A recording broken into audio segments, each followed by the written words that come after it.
Good evening, everybody. It is my honor to have this session today. I'm representing Haryana Arts Wiki chapter. Well, today we have with us Colonel Yogender Singh. He was born into a farmer soldier family. He followed the tradition of this family to serve with colors as a fifth generation soldier. His nearly 4 decades long military career was marked by combat assignments at Sichuan Glacier.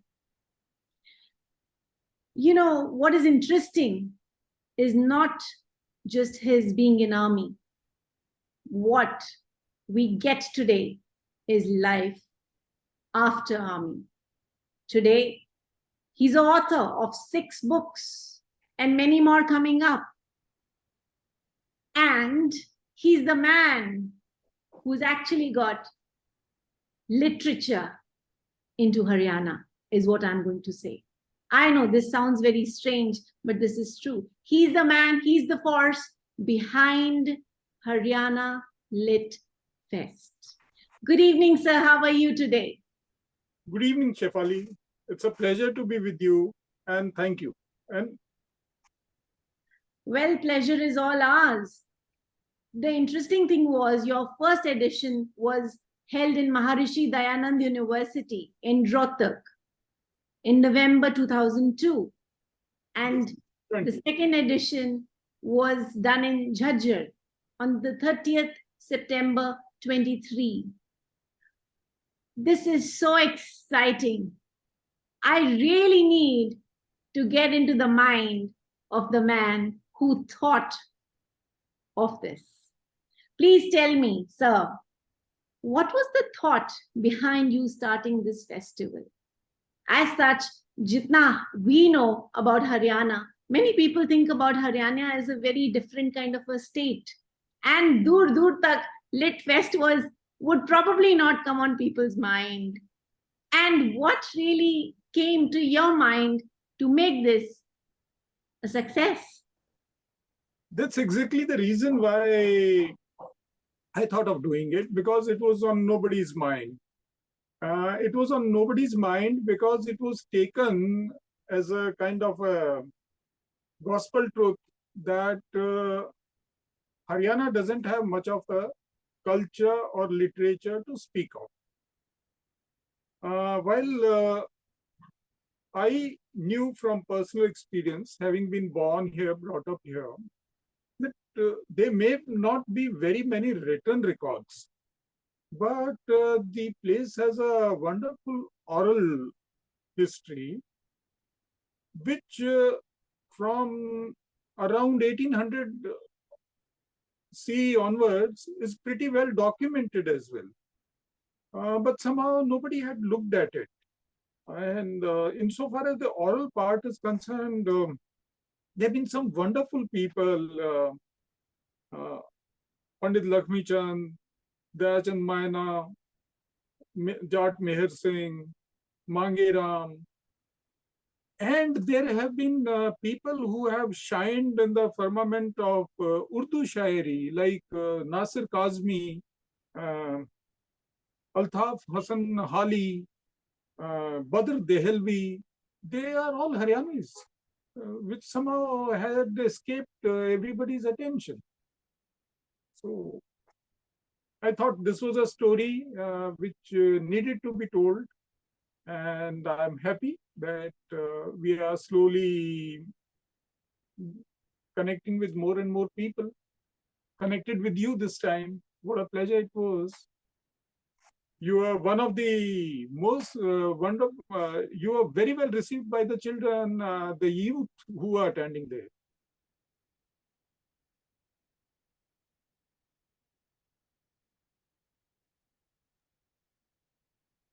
It was totally my privilege that I was a part of this festival. I realized when I was there that there was such cheer and joy that I experienced with the youth. They were keen to learn, they were observing, and my God, what dances, what poetry, what I can call it the drama. If you know, the whole process was so beautiful. We enjoyed the food made right there. So when people think, oh, what is Haryana going to serve us? Well, you are in there for a surprise. I must tell you, there is plenty that Haryana offers. It does. What I realize it, this is a gem, a hidden gem that we are going to discover slowly and steadily over a period of time. That day when I was there for this Lit Fest, I realized that you were giving this beautiful platform to talented people, to writers, to artists, to scholars. There were so many people who were talking about rich heritage of Haryana. And I think it really opened my mind, because many a times we were doing a lot of research on Haryana and we were wondering where to go. So who is our go-to person? But now I know I do not have to look anywhere. I found the gem. I found the person that I was looking for. So I hope I live up to that expectation. I'm so sure about this. I am so sure. You know, there are so many stories that you did narrate to me. And I thought, wow, this is mind blowing. And, you know, the way you are preserving the heritage is so beautiful. And I think preserving of any culture and tradition is the way forward. This is like the foundation stone for our children, for our youth, for our coming generation, because these things will become stories very soon. If we do not look into it, if we do not talk about it, I think you have so much to say when you talk about literature, when you talk about poetry. I'm sure there are things that come to your mind, and you've already written so many books. Yes, yes. In fact, the beauty of our country is that while the foundation is same, it's Vedic. It is essentially based on Vedas and Vedic way of life, and subsequently, as it came through the Sindhu Saraswati civilization. But the fact is that because we are such a vast country, the local flavors have developed so well, and they all need to be preserved and be made known to each other, so that we enjoy and get the best out of all those things which have happened across India, and maybe we take the best forward and make a better India tomorrow, where everybody is, connected. So, like Haryanvi culture in particular, you would find that it has retained its Vedic roots. They are so visible. Like once you start looking around at it, you realize, oh, ye bhi wahan se hai, ye bhi wahan se.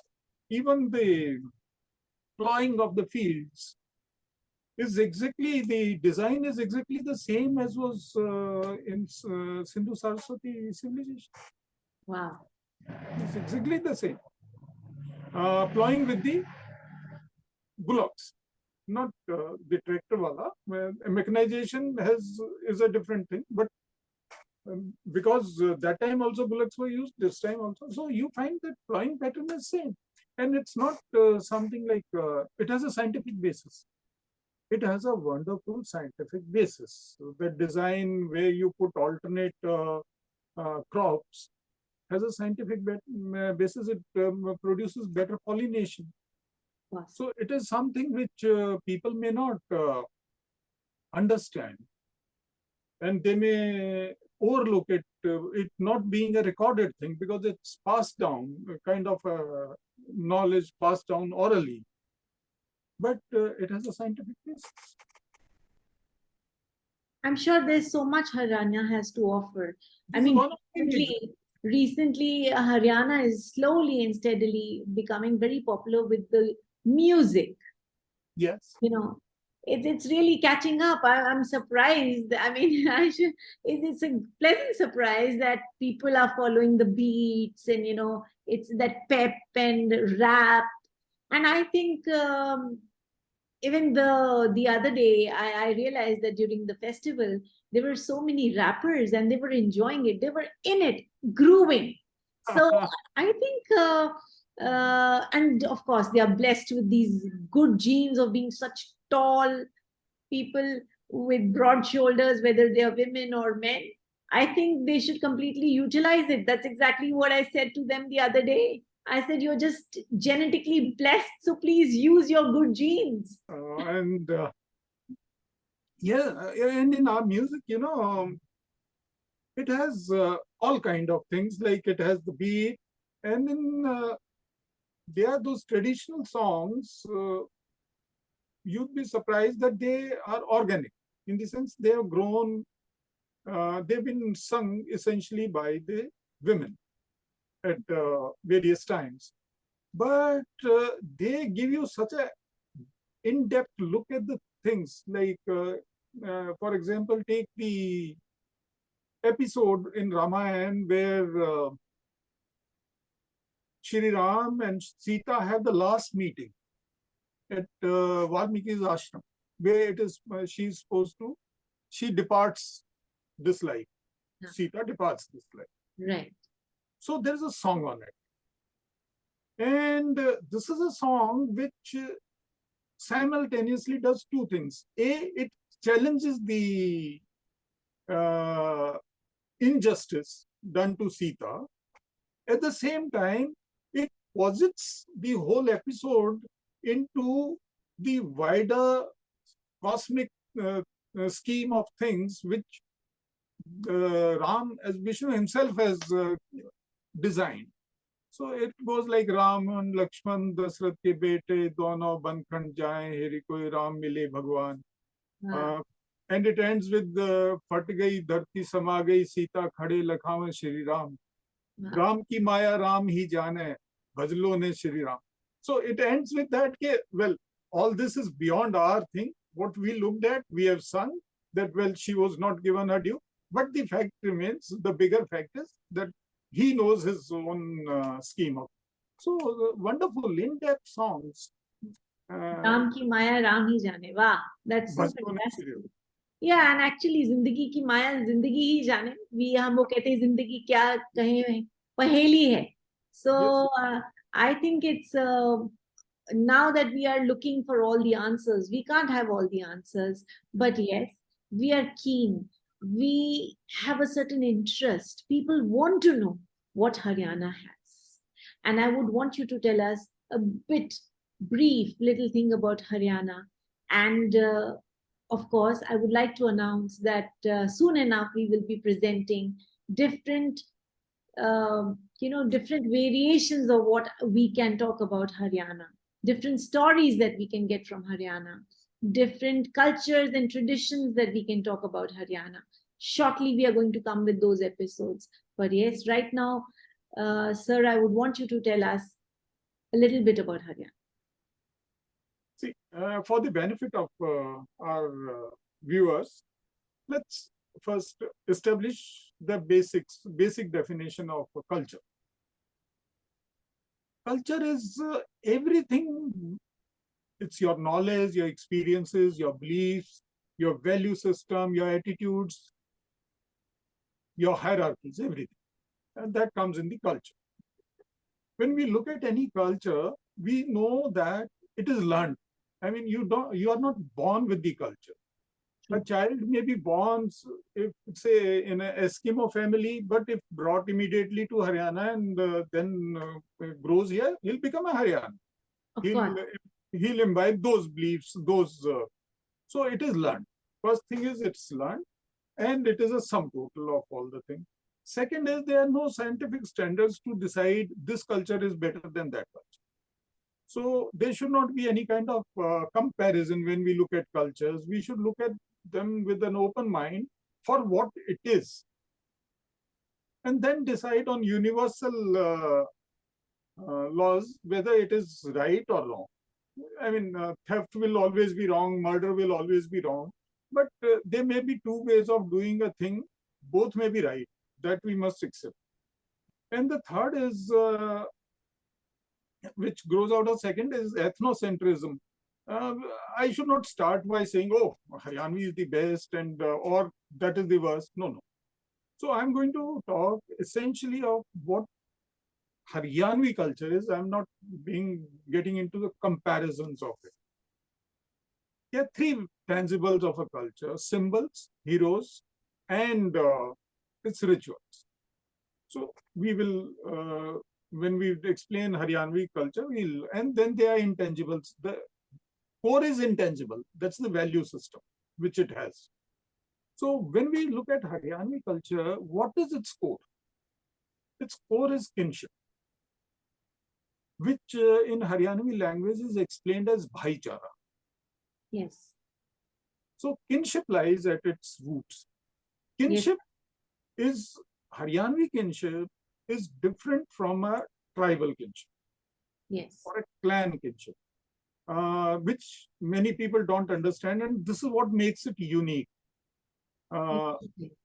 It's a kinship of a village. Here, the unit is a village. Yes. So, why the kinship of village? Because there is an essential equality and interdependence. Yes. Why so? Because the core of a village is the farmer. Now, farmer of Haryana is different from other parts of farmer of that period. Now, essentially, when we define Haryanvi culture and we look at its most obvious period, we are looking at 19th and 18th centuries. Because that's the time it was really flourishing. So, here the ownership of land lay with the farmer. It was not with the some larger jamidar or talukdar or a king. It was with each family. So family was a unit that the farmer family owned the land. Now, farming cannot be done by one man or one family. It needs the both the effort as also the implements created by a large number of people coming together. So a village in Haryana would be something like it is called Chhattis Jat. So there'll be a farmer core, but there will be other castes, which were essentially the skills, different skill, people with different skills. They all came together, interdependent, and working as a cohesive whole, making the village as a unit of kinship. So this is the essence. Whatever later on we look at Haryana, you will find the roots go to this kinship. So this kinship, this interdependence created a society which was essentially democratic. When we look at Haryana, you would find, or some parts of Braj and some parts of across Yamuna, east of Yamuna, this area of Saharanpur, that is the central Ganga Doab. You would find that there are no Rajas, no Nawabs here. Pick up history. Go back 1,000 years and then start back. All these kings you will find on its periphery, they also came up after fall of Mughal Empire. That is after the third battle of Panipat only they came up. Before that, they also did not exist. These small ones. So it was essentially a democratic place, democracy at the village level. Family, and then there was a Thola. Thola was a group of families from the same lineage. Then there was a Pana, which was few families of the same clan. And then there was a village of multiple clans or castes. And then there was a Khap or Gawand, they call it. And then Des. Haryana, in local language, they call it Des. Des. How हाँ, nice. Okay. हाँ, it is, तो it जब is, मैं बोलूंगी मुझे देश जाना है, it means हरियाणा. हाँ, देश वाली. भाई कौन से एरिया से हो तुम? देश वाली. Wow. देश. हाँ, हम देश वाले हैं. So if my grandfather was asked, who are you? I am a Deswali. That's how I'm a Jamidar from Deshwali. That was his introduction. Wow. So He that's would a new learning. That's a new learning, I must say. We wouldn't know if you wouldn't tell us about it. So I think these aspects are very interesting, if I may say. So now, how does it manifest? Next thing is that with these features, they manifest uh, like, firstly, I told you the other things were subordinate to the village kinship. So there was a saying, there is a saying, कि जाट कित का हिंदू और मेव कित का मुसलमान. What it means के the religion, that is the established religion, comes after your village. So you are basically of a entity, and then you take on the bigger identity. How nice. Then collective effort, moral economy. Moral economy, that was a very unique feature of this area. It never had the concept of begar, because people were essentially, equivalence was there, essential equivalence was there. So people got the price for their labor. It was fixed. I can tell you in a particular area how much did the leather worker got. So he got lumps, lumps, not the money, but grain at the time of crop, and then paid depending on the work. Some works he had to do, some works he had, because he got a lump payment, and some works he did on specific payment. So this was across the board. So anybody who employed other person's labor had to pay. So there was nothing like ये तो मेरे यहाँ पे काम करेगा, मैं तो जमींदार हूँ तो मेरे यहाँ पे आके ये काम करेगा. No, it was not like that. Then, but all this had another fact, a weakness, you can say, when you look at culture, the protection and propagation of culture. Because it was a village republic area, dependent essentially with the core being farmers, so dependent on the agrarian output, and agrarian output itself was subject to the weather conditions because the irrigation facilities weren't this much as they are now. Consequently, people didn't have much money. So that विद्वानी, जैसे वो कहते हैं ना कि विद्वानी को सहारे की जरूरत होती है. आपको अगर किसी को बिठा के ये कहना है कि तुम सिर्फ पढ़ने लिखने का काम करो, तो किसी को उसके परिवार का पेट भी तो भरना है. Somebody has to pay him for it. So these people did not have the money to pay for it like a king will have. Or so there was no growth of written records. Okay. Everything remained oral. The problem with the oral things is that they tend to get corrupted very easily. Yes, they do. And they are also forgotten. By about third generation, many people forget the name of their grandfather. What to talk of bigger things. So this was a weakness with this model, that it was not all that good at retaining, maintaining, creating, maintaining, and retaining its records. Wow. So, and there was a tendency to get corrupted because of the influences which are immediate influences. However, certain factors remained, that was this collective effort which kept that bhaichara. So even a marriage was a collective effort. Someday when we talk of culture relating to marriage, I will tell you how it starts with the brother of mother remains responsible to ensure his sister's daughter gets married. Yeah, mama का बहुत बड़ा role होता है. I completely agree. I mean, I think most of the people, yeah, mama has a huge role. And you very rightly said these are aspects which we will pick up in our different sessions. But I'd like to tell everybody who's watching us today, India is a huge nation, a big nation, and a growing nation.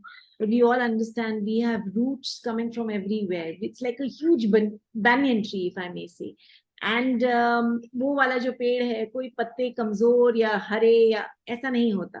I think पूरा भरपूर पेड़ एक विशाल पेड़ बन जाता है. Every branch, every leaf, every twig, everything counts is what I want to say. And of course, I always tell this to everybody that, listen, guys, we are salad bowl nation. So we are all kinds of different kind of people. And let's not forget, what makes us beautiful is that we're all different. All colors. Very That we're all pretty. different. Yes, All we're all different. different. We're accepting. We love each other's culture. और हम एक दूसरे से सीखते हैं. और हरियाणा की खासियत ये है that बहुत सारे लोग अपना अपना कल्चर लेके इस जगह, इस स्टेट में आके बस गए हैं, जिसको आज हम अपना घर कहते हैं. And Haryana is so welcoming. People are so welcoming that उन्होंने with open arms बोला आओ. And you know, and it's growing beautifully. And there is so much to unfold in the next chapters, in the next episode that we'll be bringing you. Colonel Yogender का इसमें बहुत सहयोग रहेगा. And I'm a storyteller, yes, and I always believe one story changes many lives. हम आज कहानियां करेंगे तो कोई ना कोई सुनेगा, उनसे सीखेगा. And of course, the stories travel. उनके पैर होते हैं, वो चलती हैं एक एरा से दूसरे एरा तक, एक घर से दूसरे घर तक, एक शहर शहर से दूसरे शहर, और हाँ, एक कंट्री से दूसरी कंट्री, और एक जमाने से दूसरे जमाने. So let's unfold stories of Haryana, my friends, and please keep watching us. Yeah. Yes, and I wanted to tell you this. Please, Colonel Yogender, your last words for right now. You know, I would give you it's a song. I'm not a good singer. Okay. I'll give you the lines in best possible way I can give. But this can be the start point for our next conversation. Sure. We have a tradition of theater. It is called sang. Sang is played, so they are kissas. Kissa, kahani. So kissa. One kissa is that of Nihalde. Nihalde was considered a princess who fell in love with another person, and that's how that kissa developed. वो जो हिज्र की कहानी है अरब में, ये तो वो है. Sometimes you feel. So anyway, here is Nihalde says in a song,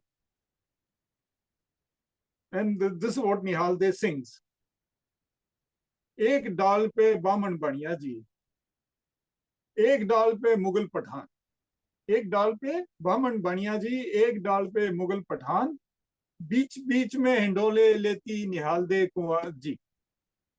rim झिम हेमा मेरी मी पड़े, ये जी बरसे मूसलधार, पड़ी है पंगाली हरियल बाग. So let me explain it. I wasn't able to sing it at all. Oh, but it's pretty. What it says that बहुत सुंदर, बहुत खूब. मतलब it was okay. You may not be able to sing it, but it was sheer poetry.